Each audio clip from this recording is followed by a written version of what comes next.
We had not had a 30-point game by any player in this series up until tonight. And then Kevin Durant goes for 31. Russell Westbrook goes for 40. Just a great game, but obviously by OKC.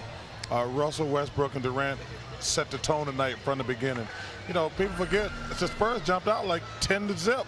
Yeah, 8-0. Yeah, and after that it was all OKC. You know, Ernie, I do have a problem. I think Scott Brooks played these guys too many minutes, man. You know, listening downstairs, listening to the game, I do agree with Reggie and Steve Kerr. Like, there's a cumulative effect. You know, the game was over. They had a 10, 12-point game with 4 or 5 minutes to go.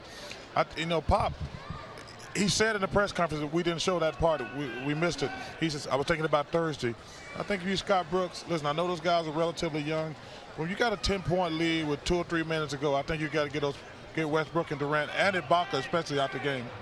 Well, this was the game that we talked about Durant and Westbrook having an imprint on the game, making a bigger impression in the game than it may be in the stat sheet. The stat sheets, they'll back it up with the 40 points and 31.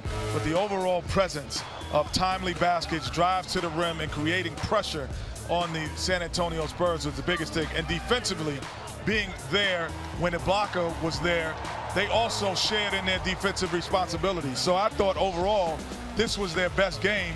I've seen them play together. I've seen them play separately, great. But together at the same time, this might have been their best performance that they've had collectively as a duo. And when you have two guys in a 1-2 punch that shoot 50%, one getting 31, one getting 40, they're unbeatable. And, you know, we always talk about Russell Westbrook taking ill-advised shots. He had 10 assists tonight, so, you know, he played well. I agree with Chuck. They did set the tone tonight. And, you know, both teams just did what they were supposed to do. San Antonio wanted their home. OKC wanted their home. Now the playoffs begin with 3 games left.